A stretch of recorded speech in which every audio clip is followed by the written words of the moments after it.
할 거예요. 자, 240페이지 보죠. 준비됐나요? 자,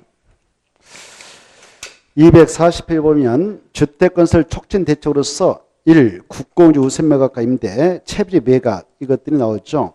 자, 이것들이 시험에 자주 등장하니까 잘 정리해 두실 필요가 있습니다. 자, 국공유지, 국가가 가지고 있는 땅, 지방자산체가 가지고 있는 땅, 이걸 국공유를 하죠. 이렇게 얘네들이 가지고 있는 땅이 있다. 그러면 이 땅을 매각한다. 그리고 빌려준다. 이걸 임대한다. 그럴 때는 원칙은 경쟁 입찰 방법을 통해서 최고가로 입찰한 자에게 매각 임대해 나가는 것이 일반적입니다만은, 그러나 특별한 예를 들어서 주택법상 이러한 주택의 건설을 촉진해 나가고자 이런 주택을 건설하는 자가 이 국가가 가지고 있는 땅, 지자체가 가지고 있는 땅을 우선적으로 좀 사고 싶어 한다. 그러면 그 자에게 우선 매각 임대를 허용합니다. 그리고 그 자들이 우선 매수, 우선 임차 받아갈 수가 있어요. 그러면 이자가 누구냐? 이게 중요해요. 이게 바로 그런 자격이 있는 경우는 두 가지 있다. 저 땅 우선 매수, 우선 임차 받아가지고 이거 하고자 하는 자, 국민주택 규모 주택을, 이게 중요해요. 국민주택이 아니라 국민주택 규모 주택을 그 대지에다 50% 이상 건설을 하려는 사업체. 이 수치 알아주세요. 있어 없어요? 있죠. 국민주택입니까? 국민주택 규모주택입니까? 그래. 동그라미 1번과 2번 아주 중요해. 정말 중요하니까. 국민주택 하면 틀리고 국민주택 규모주택이다. 국민주택 규모주택이라고 하는 것은 아까 우리가 공부했습니다. 바로 원칙 85 외해 100이라고. 그건 서민형 주택입니다. 그래서 서민형 주택을 그 대지에다 50% 이상 건설을 하려고 하는 사업체, 또는 그러한 주택 건설을 위해서 대지를 조성하려는 사업체, 그리고 조합주택을 건설하고자 하는 사업체, 그런 주택을 건설하고자 대지를 조성하는 자, 이런 자에게 우선 매각과 임대를 허용해요. 조합주택, 국민주택 규모 주택을 50% 이상 건설, 이 꼭 알아주시고, 이런 목적을 가지고 그 국가 지자체 땅을 우선 매수 임차했다면 그 자들은 오늘 매수했다, 임차했다, 그날부터 몇 년 이내에 이 목적 사업에 들어가야 되는가? 바로 2년에 들어가야 돼요. 만약 2년에 들어가자면 바로 다시 국가가 뺏어갑니다. 다시 뺏어간다. 팔았던 것을 뺏어간다. 그 말은 환매할 수 있고, 빌려준 것을 뺏어간다. 그 말은 임대계를 취소할 수 있다. 그 말입니다. 그래서 2년을 꼭 알아주셔야 돼요. 간단하잖아요. 이거 중요하고 2년 중요해. 2년 중요하고 이거 중요하다. 이렇게. 알겠죠? 자, 그 다음에 이제 또 이 국민택 건설을 촉진하기 위해서 국민택. 이 국민택은 아까 누구와 공급받아갈 수 있다고 그랬어요? 무주택 세대만 공급받아갈 수 있다고 그랬죠? 그래, 이 국민택 건설을 촉진하기 위해서 우리 법에서는 도시개발법상 도시개발 사업 중 환지방식에 따른 사업이 있는데, 그때 환지방식을 적용해서 사업을 했던 사업자는 그 사업장에서 자기가 사업비용에 충당하고자 종전토지서에게 받아놓은 땅이 있습니다. 그걸 뭐라고 해요? 채비라 하죠. 채비지.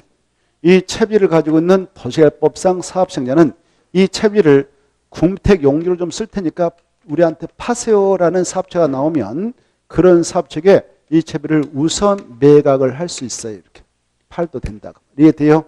어떤 용도로 사용하고자 하는 사업자가 나타나면 국민주택용지 체크에 국민주택용지로 사업체가 사용하고자 채비 매각을 요구하면 그 자에게 우선 매각을 할 수 있다. 채비를. 이때 이 친구한테 바로 이 채비를 양도할 때, 양도 가격, 팔 때 양도 가격이 중요한데, 이때 양도 가격은 바로 원칙이 뭐냐? 감정평가자 평가한 금액, 감정 가격을 기준으로 해서 팔면 돼요. 그런데 외적으로 국민택을 건설하고자, 또 임대택을 건설하고자 이 땅을 사기로 원한다. 그러면 조성원가를 기준해서 양도할 수도 있어요. 조성원가. 이게 중요해. 채비적 양도 가격은 원칙 무슨 가격이다? 감정가격. 예해줘 뭐가 있다? 조성원가. 이걸 꼭 중요표시 알아두시고 나머지 통과 쭉쭉쭉쭉 넘어가서 보시면 쭉쭉쭉쭉 어디까지 했냐? 249페이지. 지난주에 나머지 다 했던 것입니다. 249페이지 저당권 설정 등의 제한을 보겠습니다. 찾나요? 저당권 설정 등을 제한해가지고 이번 코스에서 이 파트를 체크하고자 하는데 1번 보십시다.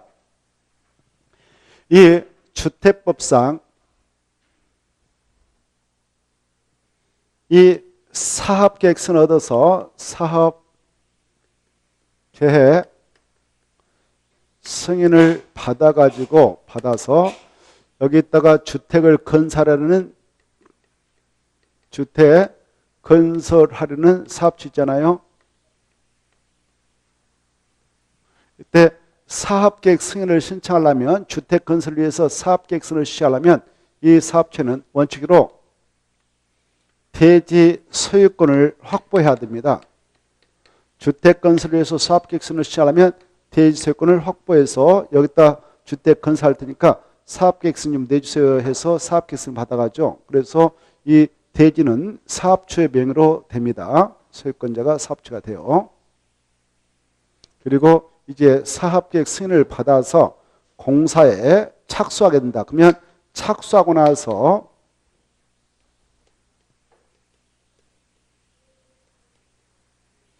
입주자를 모집하게 될 때요.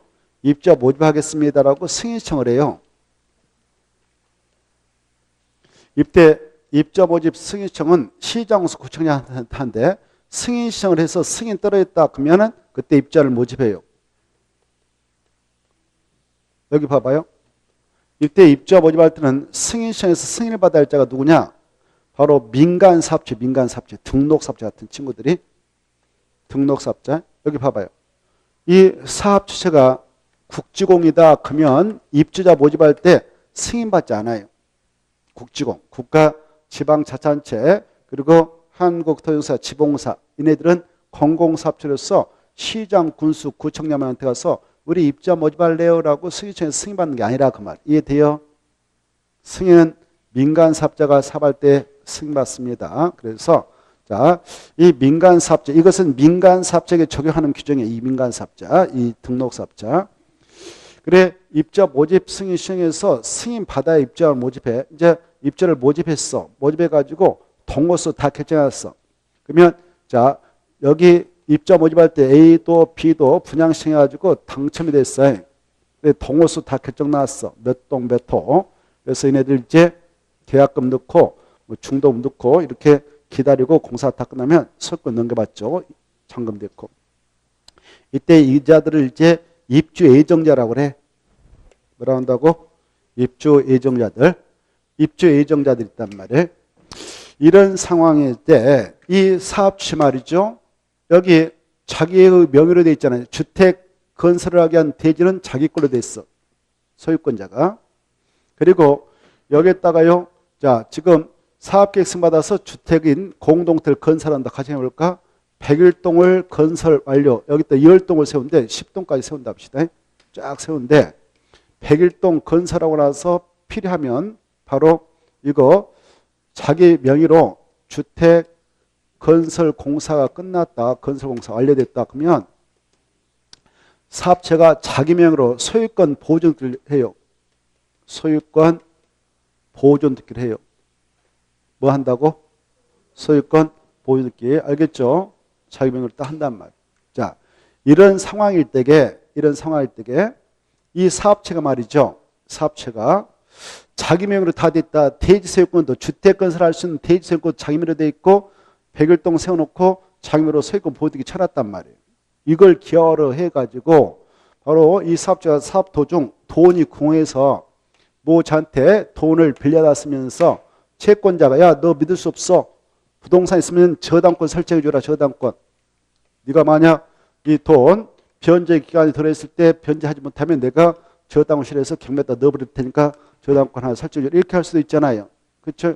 그래서 이 친구가 자기 명의로 있으니까 여기다 저당권 딱 설정했어. 여기다 딱 저당권 설정해 버렸어. 저당권은 어디다 해? 을구란에 딱 하죠. 소유권은 갑구란에 공시가 돼 있고 을구란에는 바로 소유권의 권리를 등기하지 않겠습니까? 그렇죠? 을구란에 딱 해버렸어요. 이렇게 무턱대고 장애명으로 돼 있다 해서 이렇게 저당권을 딱 설정해놨다. 그러면 어때? 여러분이 지금 분양 받고자 하는 입주 예정자다. 근데 계약금 넣고 중놈 넣고 이제 그런 상황인데 이 사업주가 이 저당권자의 채권자에게 돈을 갚지 못해서 이자가 이거 대지하고 이 백일동을 경매에다 넣어버렸다. 저당권 시행차. 그래서 날아가 버렸다. 그러면 어떻게 했어? 여러분이 A, B, C로서 지금 동호수는 101동, 105호가, 106호가, 107동이 다 동호수 결정나서 그 분양받고자 하는데 경매 날아가 버렸다. 그러면 황당할까요? 그렇지 않겠습니까? 그래서 입주 예정자를 보호하기 위해서 야, 입주 예정자의 동의 없이 너 명의로 되어 있는 거 이거 주택 건설을 하게 한 대지, 건설된 주택 이거 함부로 저당권 등을 설치하지 마. 이렇게 딱 규제해버리고 있어. 이해돼요? 그러면 언제부터 언제까지 하지 말도록 규제하고 있느냐? 언제부터 언제까지 입주 예정자의 동의 없이 바로 저당권 등을 설정하지 못하도록 규제하는가? 기간이 중요해. 언제부터 언제까지 입주 예정자의 동의 없이 이런 그 주택 건설을 위한 대지, 건설된 주택이다요 저당권 등을 설정하지 못하도록 규제하고 있는 기간은 여기요. 입주자 모집 공고 승인 신청일 이후부터 이거 중요해. 입주자 모집 승인이 아니라 입주자 모집 승인 신청일 이후부터 보고 계셔요. 그래. 이때부터 시작해서 이 공사가 다 끝났다. 사업체가 다 공사 끝내고 나서 바로 사용검사 받고 그리고 이네들이 잔금되면은 바로 이네들한테 소유권 이전해 가라라고 알려주거든요. 그러면 그네들이 들어갈 수 있는 시점이 되는 거예요. 이걸 입주 가능한데 그래 이 입주자 모집 승인 신청일 이후부터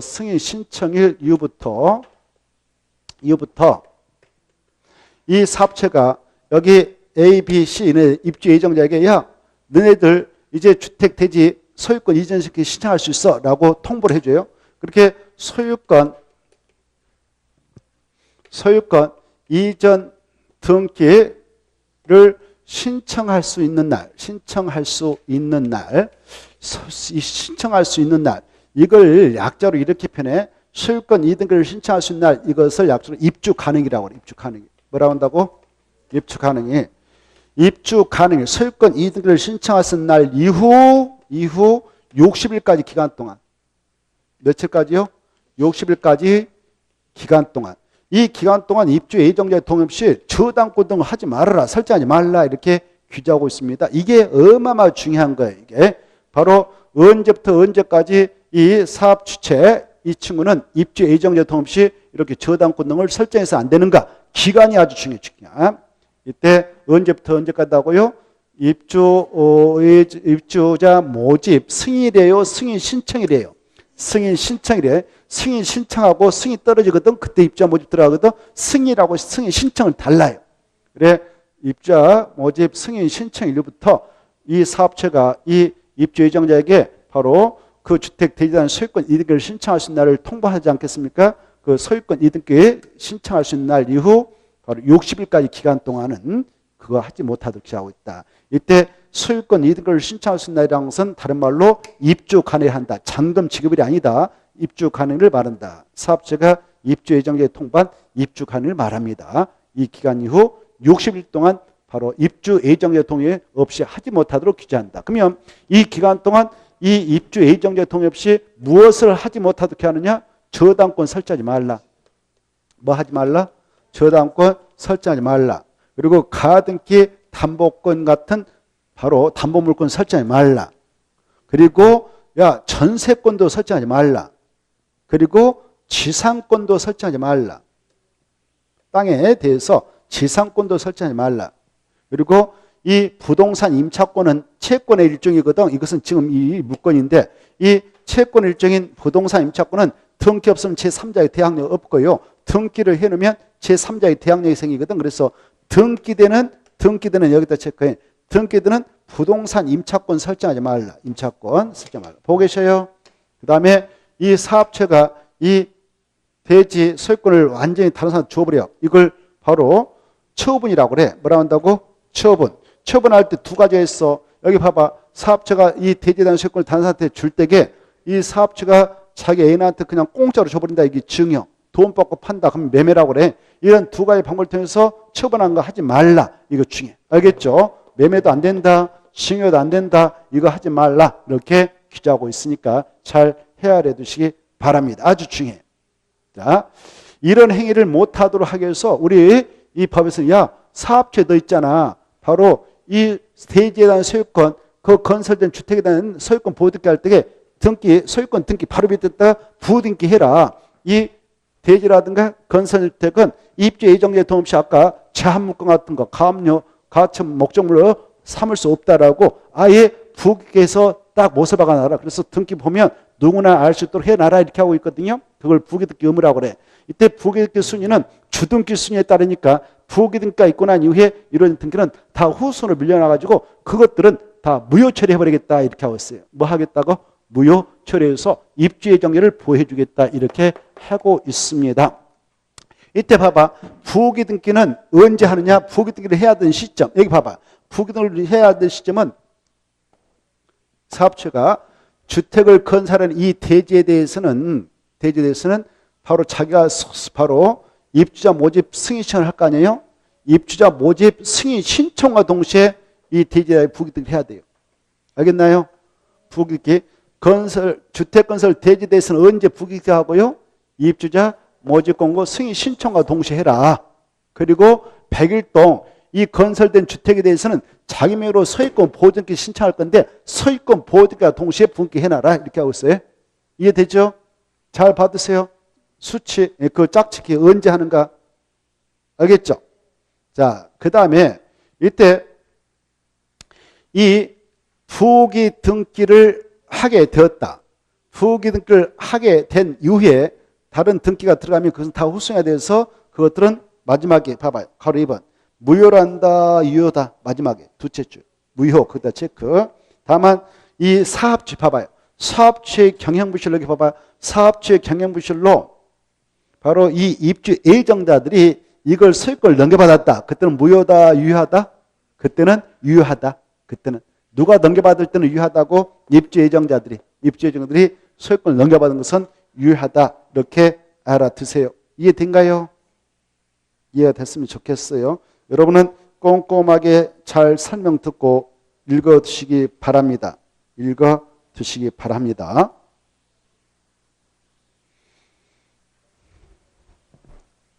그리고요, 여기 보세요. 이제 금방 주로 공공사업체는 이걸 적용하지 않는다고 그랬잖아요. 그래, 민간업자 중 주택자본 이 시기가 달라.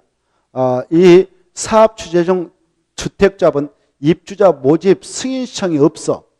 주택자본 입주자 모집 승인 신청을 하지 않아요. 바로 조합원 건설하잖아요. 그래서 이 사업체가 주택자일 때는 입주자 모집 승인 신청일부터가 적용이 아니라 사업계획 승인 신청일부터 시작해서 바로 소유권 이등급을 신청하는 날 이후 60일까지 기간 동안 사업체가 저당권 등을 설정 못하도록 규정받는다. 그게 중요해. 가로 안에 있는 말. 주택자본 경우는 언제부터 제일 위에서 셋째 줄 주택자본 경우는 입주자 모집 공고 승인 신청일이 아니라 언제부터 사업 계획 승인 신청일부터 이게 아주 중요하니까 잘 구분해 두시기 바랍니다. 자, 그 내용을 좀 꼼꼼하게 봐두시고 자, 나머지는 쉬워요. 250페이지 봐보세요.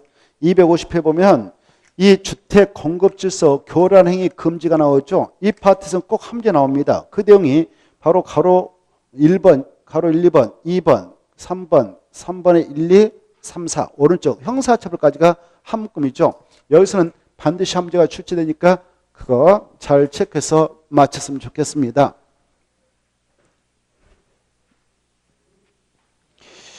이 주택법이라고 하는 법이 있고요. 이 법에 따라 건설 공급되는 이 주택 이걸 공급받으려면 바로 이러한 증서지를 미리 가지고 있어야 돼요. 5가지를 기하세요. 5가지. 바로 그 박스 안에 5가지를 먼저 암기해야 돼요. 이 아까 지역, 직장, 주택조합 결성했을 때 그 조합주택 하나 분양받고 싶다 그러면 조합으로 가입해야 되겠죠. 그렇죠? 자, 그래서 지역, 직장, 주택조합의 조합주택을 분양받으려면 그 조합원의 주의를 가지고 있어야 돼요. 그리고 또 이 한국토지공사 지방 한국토용사 또 민간업체 등록사업자가 건설 공급되는 주택을 분양받고 싶다 그러면 미리 주택상환 사채를 하나 사는 것도 좋습니다. 뭘 사는 거 좋다고요? 주택상환 사채. 이건 누가 발행하는가? 이건 아주 중요하죠. 주택상환 사채는 거기다 줄 거예요. 주택상환 사채는 거기다 써놓습니다. 뭐라고 썼냐? 294페이지 참조. 294페이지 참조. 그게 주택상환 사채를 자세히 기록해 놓고 있어요. 복습할 때 몇 페이지 보시라고? 249페이지. 294페이지. 미안해요. 제가 249페이지라고 했어요. 진짜 미안해요. 그렇게 실수를 제가 했다니. 미안하게 생각하고, 자, 다시 한번 수정합니다. 294페이지.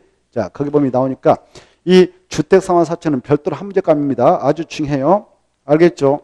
자, 이거 누가 발행하는가? 이것은 아주 중요하니까 이따 보기를 하고. 그 다음에 여기 바로 입주자 저축증서가 있어요. 입주자 저축증서는 지금 몇 개밖에 안 남았느냐? 하나밖에 안 남았어. 과거는 청약저축, 청약예금, 청약부금, 주택, 청약, 종합주축 네 가지 있었는데 지금은 입주자 저축하면 하나밖에 안 남았다. 뭐예요? 주택, 청약, 종합주축. 거기 써놨죠? 뭐라고? 주택, 청약, 종합주축 꼭 알아두셔야 돼. 그 다음에 네 번째, 시장수 구청이 발행한 무허가 건물 확인서, 건물 철거 예정 증명서, 건물 철거 확인서 이런 것들을 가지고 있으면 그 주택을 공급받아갈 수 있는 지위가 인정돼요. 공공사업 시행으로 인해 이주 대책에 의한 주택을 공급할 수 있는 지위, 그 다음에 거기 이주 대책 대상자 확인서 이런 것들을 꼭 암기해야 돼. 이 네 가지를 먼저 암기해야 되겠습니다.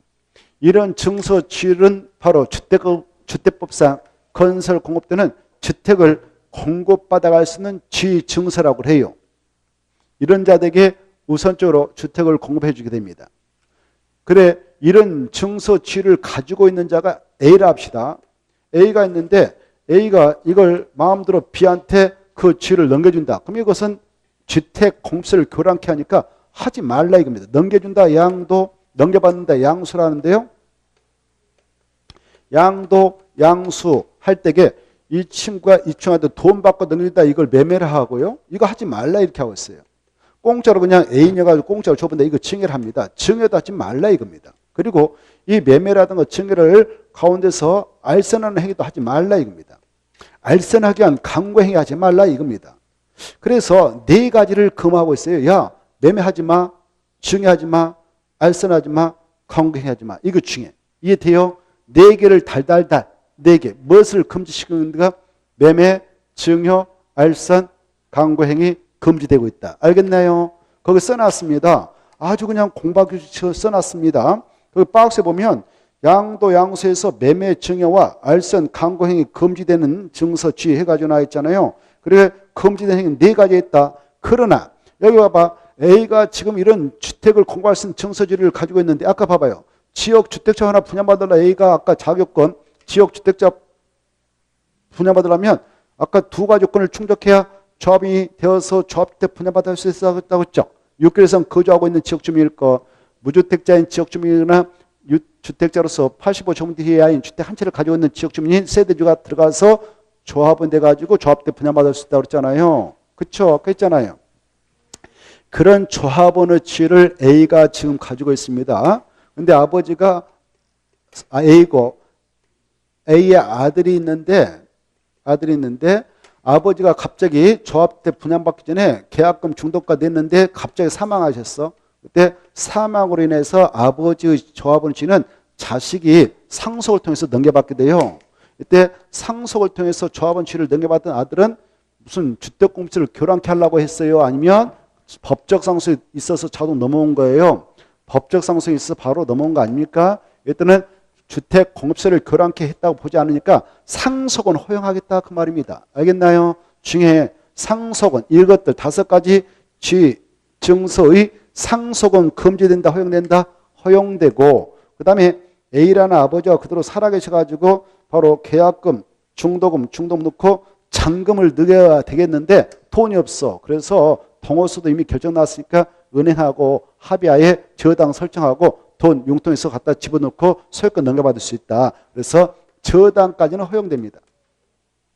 뭐가 무엇은 허용되는가? 상속하고 저당은 허용되고 뭐가 무엇은 금지되는가? 매매, 증여, 알선, 강공 이렇게 딱 하다를 쳐버려요. 이 5개 정서주의 암기 그리고 금지되는 행위 4개 허용되는 행위 2개 이걸 딱 가닥을 쳐가지고 정리하면 끝이에요. 끝. 이것은 할 것이 없어요. 그러면 끝났거든요. 이게 키포인트거든요. 자, 그래 이제 그 내용 딱 정리하고 나서 그 다음에 이제 만약 야 하지 말라고 했어 이거 매매, 증여, 알선, 강고 하지 말라 했어. 근데 했어. 했다면 그 행위는 위법이 됩니다. 위법. 그런 위법자에게는 그에 상한 조치가 있게 되죠. 그 위반자에 대한 조치 등을 꼭 아셔야 되겠는데 이것을 공급하려는 사업체가 말이죠. 그 주택을 공급할 수 있는 이 지위를 무효화시킬 수 있어. 지위는 조합원 지위를 무효화시킬 수 있어. 지위는 뭐 시킬 수 있다고요? 무효화할 수 있고 체결된 공급계약이 있다면 공급계약은 취소할 수 있다. 체결된 공급계약은 취소할 수 있어요. 지위는 무효할 수 있고 공급계약은 취소할 수 있다. 이렇게 사업체라든가 국토교통부장 그런 조치를 취해도 되고요. 두 번째, 사업체가 위반자에게 받았던 돈이 있을 거 아니에요. 그 돈을 법에 근거해서 계산해서 딱 지급해버려요. 위반자한테. 지급한 날에 사업자가 그 주택에 대한 소유권을 다시 취득한 거 봐요. 사업주체의 소유권 넘어온 거 간주해버리는 거예요. 사업주체에 의한 주택 취득 있는 거 간주하는데 이걸 환매라고 그래.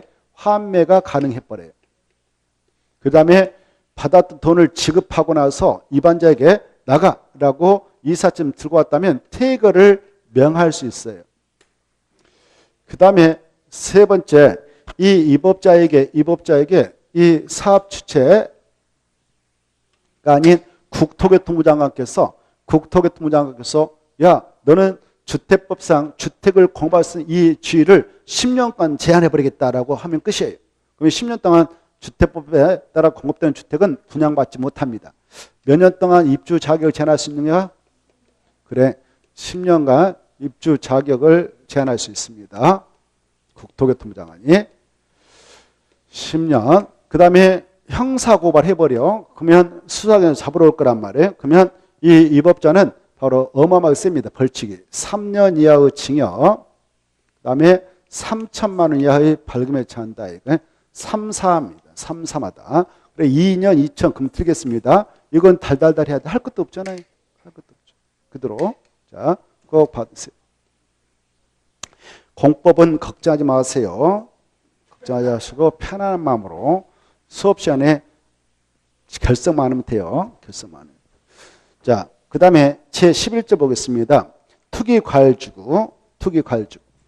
이 투기과열주구는 먼저 무슨 법에 근거하여 지정이 되는가? 주택법이다. 번지수 아실 거. 그래, 이 투기과열주구는 바로 이렇게 지정하게 될 때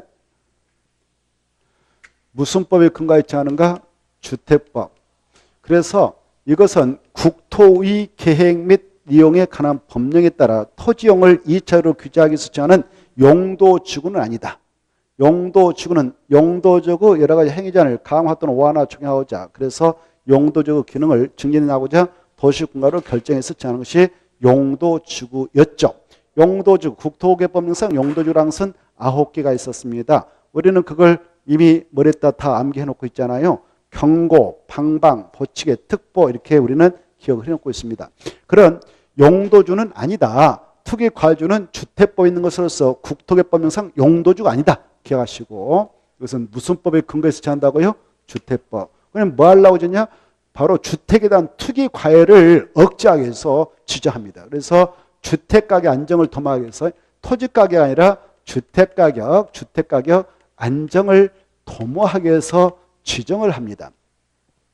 이때 이 투기과열주를 지정할 때에 주로 이 일반 물가 상승을 대비 주택가격 상승률이 아주 높게 형성되고 거래되고 또 주택이 투적거래 이렇게 성행하고 있다든가 성행할 우려가 있는 지역에 따라 정하는데 지정할 때 지정권자는 누군가?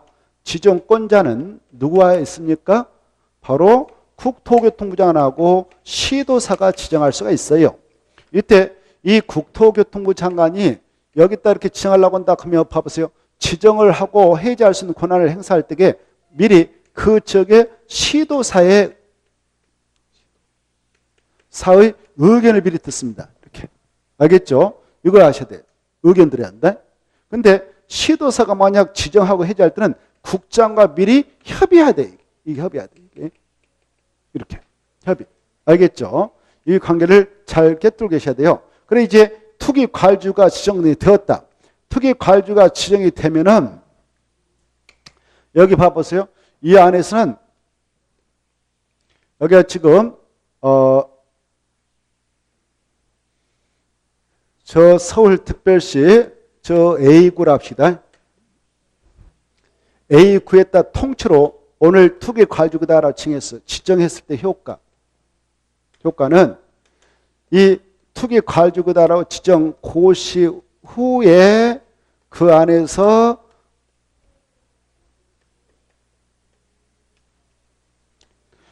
주택의 입주자로 선정된 G만 여기 봐봐요. 자, 오늘 투기 과일주다라 이 A씨, A구에다가 문씨, A구에다가 칭했어.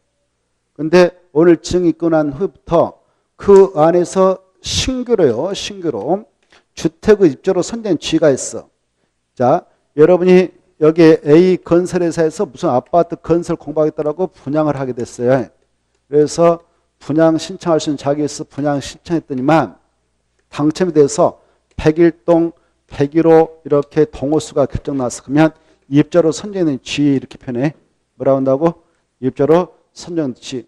지금 이 아파트를 건설해서 분양하고자 하는 사업체가 저 갑이라는 회사다. 그러면 이미 소유권 넘겨줬어. 소유권 아직 넘겨준 거 아니에요.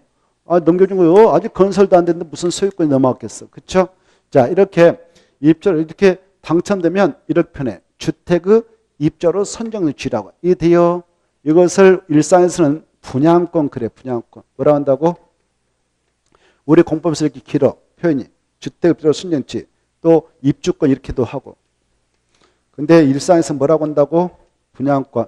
이 분양권은 지금 소유권이 넘어온 거예요. 사업체가 이걸 건설해서 분양하게 될 때 소유권 아직 넘어온 거 없죠? 입주로 선정된 G 동호수만 결정난 겁니다. 알겠죠? 이것을 전매를 제한해서 주택가격 안정을 도모하겠다는 겁니다. 전매라고 하는 건 뭐예요? 야, 봐봐. 지금 입주권자가 지금 A란 말, 저 갑동이가 지금 이거 당첨됐어요. 갑동이라는 사람. 갑동이가 지금 이 입주권을 획득했다. 그러면 이것을 바로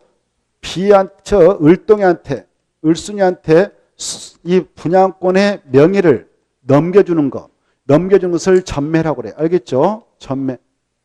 그래, 넘겨줄 때 돈 받고 넘겨준다 그러면 매매가 되고 공짜 준다 그러면 증여가 돼요. 알겠나요? 또 여기 이런 걸 하기 위해서 알선시킨다. 이것을 못하게 하겠다는 것이 전매자 아니 전매자. 이거 못하게 한다. 이해돼요? 투기 과일주에서 이거 못하게 해서 이걸 인정해버리면 갑동이가 지금 동호수 결정했어. 그래 지금 이거 분양받게 되는 분양 예정액이 3억짜리인데 계약금 3천만 넣으라고 해서 동호수 딱 결정하고 계약금 넣었어요. 그리고 나서 중도금 넣고 중도금 냈는데 5천만 내려서 5천만 냈어. 지금 냈던 돈은 8천만 냈어. 그런 상태에서 지금 분양권을 획득했네요. 이걸 을순이가 그래 8천만 넣는 건데 야 내가 5천만 더 보탤 테니까 1억 3천에 팔아라. 이럴 수 있거든. 그러면 샀어. 사가지고 또 가지고 있으니까 다른 사람한테 야 그거 2억에 줄 테니 팔아라. 또 이래. 계속 돌려버리면 그 가격이 올라가서 떨어지겠어요. 돌리면 올라갈지 않아요. 근데 주택가격 안정을 도모할 수 있겠어? 폭등시키겠어? 그래 지금 분양가격은 3억인데 지네 이렇게 돌리고 해서 결국 5억짜리 7억짜리 만들어버린단 말이에요. 이해돼요? 그래 소유권도 넘겨받기 전에 그렇게 튀어갖고 있어버린다. 그러면 주택가격의 안정에 문제가 발생한단 말이죠. 그래서 그거 못하도록 하겠다 해서 바로 그걸 잡기 위해서 바로 이 입주권, 분양권, 주택의 입주로 선정된 지위를 전매하지 못하도록 규제하고자 이 투기를 가지고 취합니다. 이때 투기 가해주에서는 여기 봐봐. 언제부터 언제까지 이런 전매를 못하도록 만드냐? 입주권의 전매를 바로 입자로 선정된 날로부터. 언제부터? 그래, 이 입주자, 신규 아파트 같은 이런 주택의 입자로 선정된 날부터 바로 저거 사업 끝나가지고 여기 봐봐요. 갑동이에게 사업체가 소유권 이전기를 완료해 줄 때까지, 소유권 이전기를 완료해 줄 때까지는 전매를 못하도록 막겠다라는 것이 투기 가해주고. 이해되죠? 그럼 봐봐. 이 소유권 이득기를 완료받았어. 갑동이가. 그러면 그때는 이제 주택에 대한 소유권을 취득하겠다. 그래. 분양권은 안 쓰고. 뭘 취득하겠다고? 소유권을 취득하겠다 이거예요. 그때는 이 투기 가해주에서는 전매 제한 없어요. 알겠나요? 분양권은 전매만 제한한 겁니다. 투기 가해주 지정 목적이.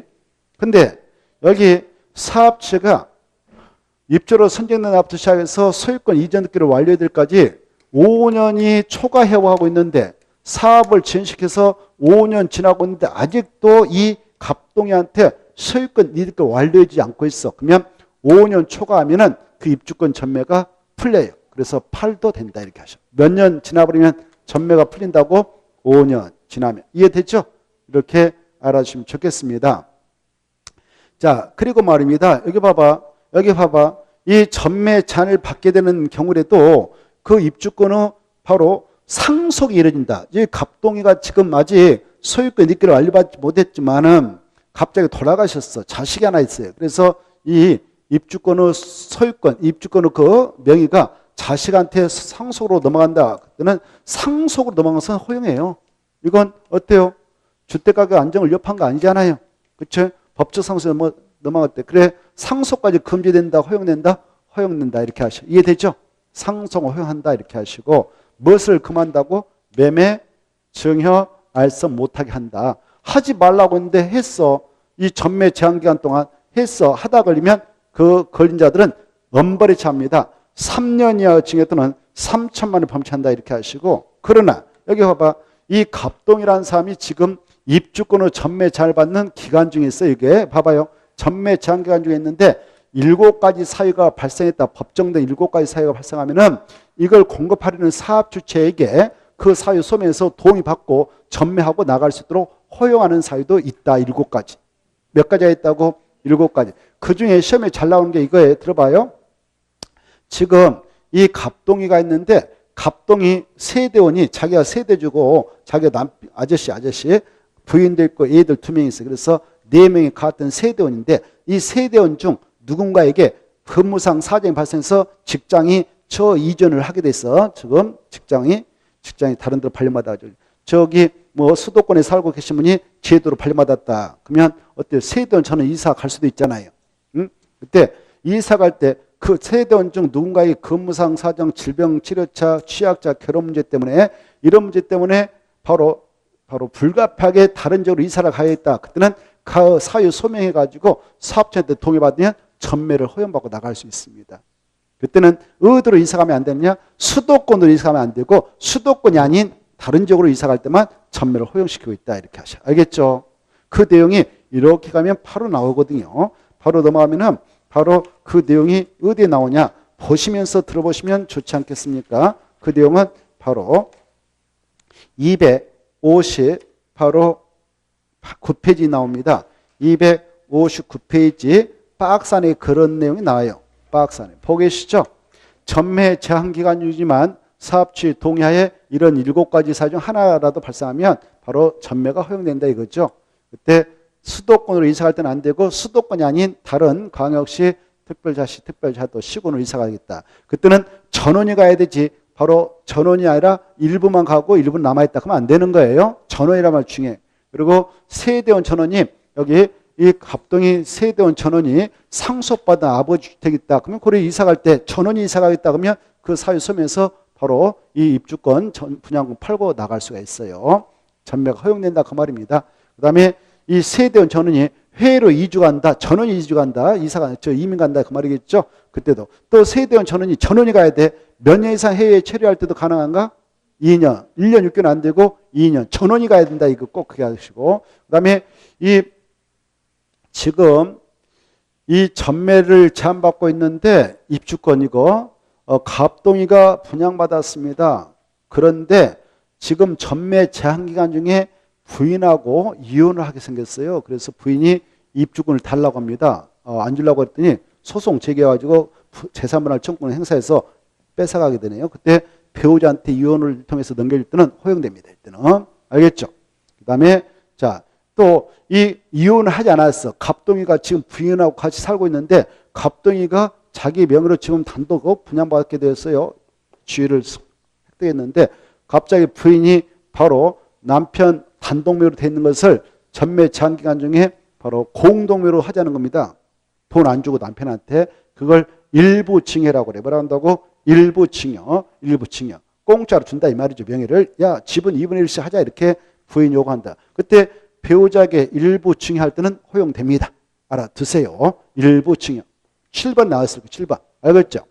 자, 그리고 이거 갑동이가 말입니다. 이 세금을 안 내가지고 세금을 국세청에서 알고 봤더니 가지고 있는 것은 이거밖에 없어. 이거 지금 3억짜리 분양받으라고 하는데 계약금 아까 얼마 듣고 중동 뭐 해서 8천만 원짜리 지금 집어넣어놨어. 오, 보니까 딱 걸렸어. 그래서 세금 대신에 이걸 압류해서 공매에다 집어넣어버렸어. 여러분이 이걸 참겨간다. 공매로. 그때는 여러분이 참겨갈 때는 허용돼요.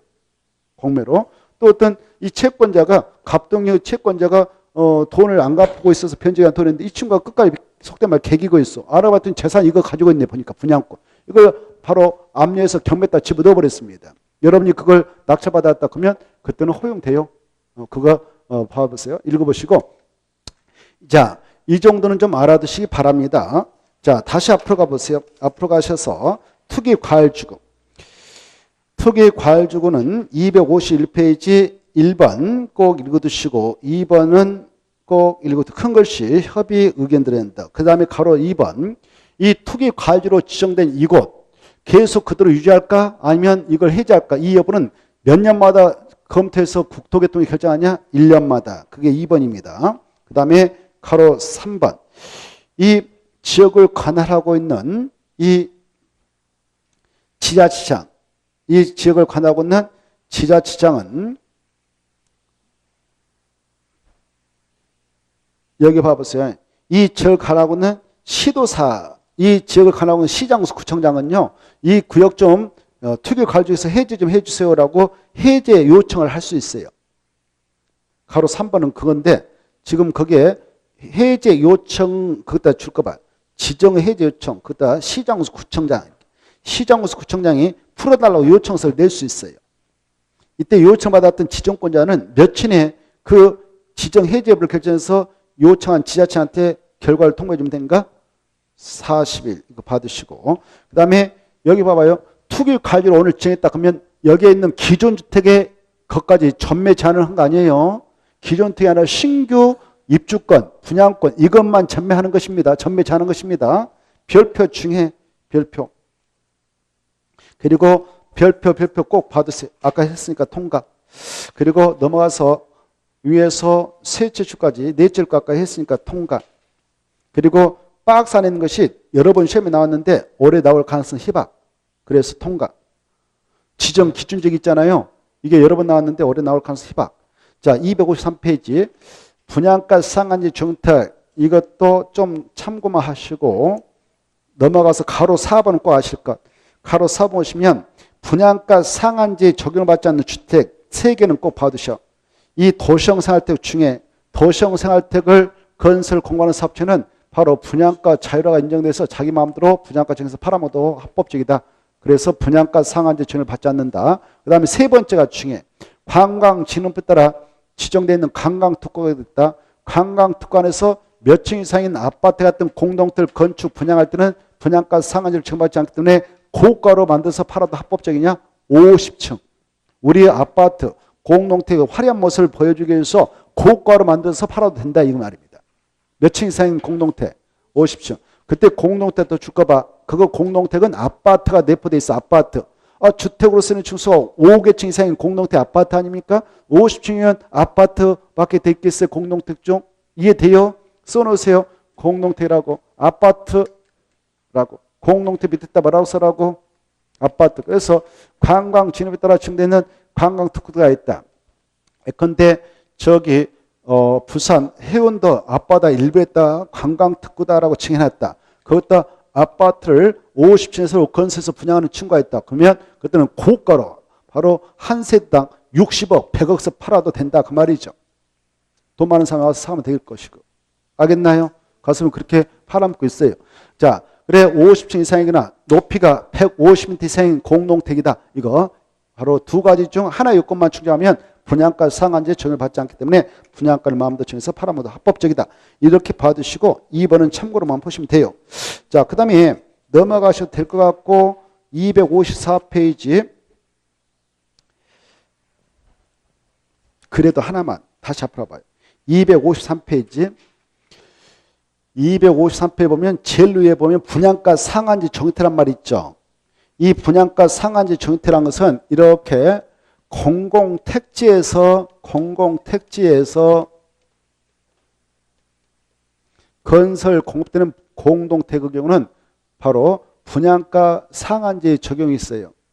사업주체가 마음대로 분양가를 정하지 못하고 이 법에서 정한 분양가 이하로만 공급을 하게 규정받습니다. 이걸 분양가 상한제 공동택이라 해요. 어디에서 건설 공급할 때는 분양가 상한제 처벌받는다고? 공공택지. 알겠죠? 그러면 이제 공공택지가 아닌 택지에서 공동택을 건설해서 분양한다. 그때는 분양가 자율화가 지금 허용되고 있어요. 그래서 분양가 마음대로 정해서 팔아먹을 텐데, 그런데 공공택지가 아닌 이런 택지에서 지금 주택가격 상승이 일반 물가 상승에 비해서 너무 높아. 그래서 분양가를 좀 잡아야 되겠다. 그럴 때는 여기에서도 분양가 상한제를 적용한다. 라고 분양가 상한제 적용 지역이라고 지정해버릴 수가 있어. 그러면 분양가 상한제를 적용받습니다. 여기에서 알아둘 거. 분양가 상한제 적용 지역은 누가 지정하느냐? 국토교통부 장관만. 이거 누구만 지정한다고요? 국토교통부 장관만 지정할 수 있다. 그것만 좀 받으세요. 보고 계셔요? 근데 시험에 나와서 시도사가 지정할 수 있다라고. 그럼 드리겠습니다. 분양가 상한제 적용 지역 누가 지정할 수 있다? 국토교통부 장관. 253페이지 동그라미 1번에 나와 있죠? 넘어가시고 2번 지정 기준적이 나오는데 그것도 나올 가능성이 희박해. 중요하긴 한데 올해는 이건 박근혜 대통령 시절에 도입된 내용이고 그렇습니다. 그래서 좀 내기가 그렇지 않겠냐 이런 생각을 해봅니다. 자, 그 다음에 3번 이제 현 정부에서 도입한 거예요. 조정 대상적의 지정과 해제 이거. 그래서 조정 대상적의 지정과 해제를 좀 올해는 중점적으로 정리할 필요가 있다. 이 조정 대상적은 누구만 또 지정할 수 있습니까? 국장, 시도사, 시정수청 지정할 수 없다 얘기되어 있죠. 오른쪽 넘어오셔서 조정 대상으로 지정된 지역의 시도사, 시정수청장은 조정 대상으로 지정된 후 주택가격이 안정되는 등 그 조정 대상을 유지할 필요가 없다고 판단되는 경우 국장인 지정권자에게 그 조정 대상 지정을 해제를 요청할 수 있구나. 그네들은 요청할 수 있죠. 해제 요청받은 국장 며칠 내에 해제를 결정 알려주면 되냐? 40일. 자, 이때 가로 3번을 보시면은 이 국토교통부 장관은 주택가격 청약 경제를 분양권 전매량, 주택 보급률 등 고려하였을 때 주택 분양 등이 과열되어 있거나 과열 우려가 있는 지역은 과열지역이다라고 지정하고 주택가격 등을 고려하여 주택 분양 매매 등 거래가 위축되어 있거나 위축될 우려가 있으면 위축지역이다라고 지정해서 바로 관리하는데요. 그래 가로 안에 들어가 보세요. 박스 안에 이 조정 대상적 지정 기준은 두 가지가 있어. 1. 과열지역, 2. 위축지역 이렇게. 이걸 합해서 조정 대상지라고 그래요. 조정 대상지역 몇 가지를 구분해서 지정한다고요? 두 가지. 과열지역하고 위축지역 이렇게. 그 중에서 과열지역이 중요해요. 과열지역. 동그라미 1번에 과열지역, 가나다. 어떤 지역은 과열지역으로 지어서 바로 이 주택의 전매 제한을 가할 수 있는가? 거기 보면 오늘 조정 대상적이다라고 과열적으로 지정하려고 합니다. 그러면 그 전달을 직전이라고 그래요. 직전을 그러면 지금 5월달이니까 4월달이겠죠. 직전부터 소교에서 3개월간의 해당 지역의 주택가 상승률이 일반 소비자 물가 상승률의 몇 배를 초과한 적이 있다, 과열적이다라고 지정할 수 있냐? 1.3배 했다, 땀이. 주택가격 상승률이 물가 상승, 소비자 물가 상승률 대비 1.3배 초과한 지역으로서 가나 다의 지역이 있으면 그때는 과열지역이다라고 조정 대상지 지정할 수 있어요. 과열지역이다라고 조정 대상지 지정할 수 있습니다. 그때 가보면 직전부터 소비에서 주택 공급이 있었던 2개월 동안 해당 지역에서 공급된 주택의 월평균 청약평균이 몇 대 몇을 초과하면 5대 1. 근데 거기다 5대 1에 떠감치고요. 국민택 규모 주택은 청약평균이 얼마를 초과할 때 정하냐? 국민택 규모의 주택은 10대 1. 국민택 규모의 주택이 아니면 5대 1. 이 수치를 좀 비교하세요. 국민택 규모 주택이 나오면 10대 1. 청약평균. 그냥 주택이 나오면 월평균 청약평균이 5대 1. 그럴 때 과열지역이다라고 정하거나 5대 1, 10대 1. 그 다음에 나번에 직전부터 소비에서 3개월간의 분양권 전매 거래량이 전년 동기 몇 % 이상 증가한 적도 과열지역이다라고 정하냐? 30% 이상. 시도별 주택 보급률 자가주택 비율이 정금 평균 이하였다. 초과가 아니라 이하. 초과가 아니라 이하. 중요해. 초과가 아니라 이하. 저 밑에 초과하면은 그때는 위축적으로 징해버리는 거예요. 이하일 때. 바로 다시 시도별 주택 보급률이 정금 평균 초과할 때, 이하할 때, 보급률이 정금 평균 이하면 공급량은 적고 수요량이 증가하니까 과열되겠죠. 그렇죠? 그래서 초과란 말 나오면 안 돼. 이하. 그 말 중요표. 저 밑에는 초과하면은 보급률이 많다. 그러면 어때요? 더 위축되겠죠. 그렇죠? 공급량이 많으니까. 자, 그것 좀 봐주세요. 세 가지. 가, 나, 다. 그 정도 보시고 나머지 뭐 시험에 나올 가능성이 희박하니까 통과. 넘어가서 이제 5번. 그러면 조금 전에 조정 대상적을 지정했다 했지 않습니까? 그러면 조정 대상적이 지정되면 어떤 일이 발생하느냐? 그 안에서는 입주자로서는 선정된 주의 전매 행위가 제한됩니다. 이것도 분양권 전매 제한이 있게 돼요. 그래 과열지역 봐봐요. 이 과열지역은 국토교통부장이 지정할 때 1지역, 2지역, 3지역으로 나눠서 지정해요. 이때 1지역에 해당하면 소유권 이전 등기일까지 전매 제한이 있습니다. 언제부터? 입주자로 선정된 날부터. 입주자로 선정된 날로부터 시작해서 입주자로 선정, 거기 나와 있죠. 5번 보면 해당 주택의 입주자로 선정된 날로부터 기산해서 다음 기간 동안 전매행위 제한을 받는다 이렇게 되어 있죠. 그래 1지역으로 지정되면 언제까지 전매 제한을 받느냐? 소유권 이등길. 근데 몇 년이 초과되면 전매 제한은 풀려버리냐? 3년. 아까 투기 가율 5년이었죠. 이것은 3년으로 끝나죠. 2지역은 1년 6개월로 끝납니다. 3지역은 좀 더 완화되어 있죠. 공공특채 1년, 공공특채 예외특채는 6개월. 자, 이 정도 보시고 위축지역은 그냥 나누십시오. 가만 좀 봐주세요. 가만. 자, 그 다음에 분양가 심사위원회, 시장군수 구청장은 분양가격 심의하기 위해서 분양가 심사위원회를 설치해야 한다. 그따 체크봐. 분양가 심사위원회는 누가 설치 운영해야 되는가? 시장, 군수, 구청장. 이렇게 봐두시고 그 중에 저기 3번이 잘 나와요. 시장, 군수, 구청장은 사업계획 승인 신청이 들어갔다. 그리고 정비법상 사업시행계획 인가 건축가 신청이 있었다면 며칠 내에 분양가 심사위원회를 설치 운영해야 되는가? 20일. 시장, 군수, 구청장은 그것다 체크. 20일 내에 분양가 심사위원회를 설치 운영해야 된다. 누가 설치 운영해야 되냐? 시장, 군수, 구청장. 며칠이냐? 20일. 하이한다. 꼭 아세요. 그 다음에 5번 마지막에 사업 주체가 입주자를 모집하고자 할 때 공개 모집하는데 이 경우 국지공이 아닌 사업체가 자, 이 아까도 말씀드렸어요. 국가 지자체, 한국토지공사, 지방공사 얘네들이 입주자를 모집할 때는 승인받지 않습니다. 그 자들이 아닌 사업체 때만 입주자 모집할 때 못 받으라? 승인. 복리스로 입주자를 모집할 때는 신고한다. 중요해. 다시 밑에 큰 것이 봐봐요. 국가, 지자체, 주공, 지공, 그 다음에 이들이 국지공이 단독 공동으로 총 지분 몇 퍼센트를 초과하여 출자해서 만든 부동산 투자회사 50%. 이런 5명은 지네들이 사업주체로서 입주자를 모집한다. 그때는 입주자 모집안을 만들어서 시장수구청에 승인 받는다. 받지 않는다? 받지 않는다. 중에. 그리고 복리스 아파트 단지 있잖아요. 아파트 단지에 주택의 입자를 모집할 때는 아까 이 공공사업체가 아니면 입자 모집 승인을 받아야 되고, 아파트 건설할 때에 그 단지 입구에 근린생활시설인 상가 건물, 유청 건물 건축해서 분양할 때가 있거든. 이런 것들을 복리설이라고. 복리설 입자를 모집할 때는 입자 모집 승인받는다, 신고한다. 신고 중요해요. 자, 근데 누가 사업 주체할 때는 입자 모집 승인 받지도 않고 입자 모집 신고도 할 필요 없다고? 국지공하고 그들이 만든 부동산 투자회사. 그네들이 총 출자 비율 50% 초과해서 만든 부동산 투자회사인 사업체가 입자 모집할 때는 승인도 안 받고 봉에서 입자 모집할 때 신고도 하지 않는다. 아주 중요합니다. 그리고 6번은 작년에 나왔기 때문에 올해 안 나오니까 통과하고.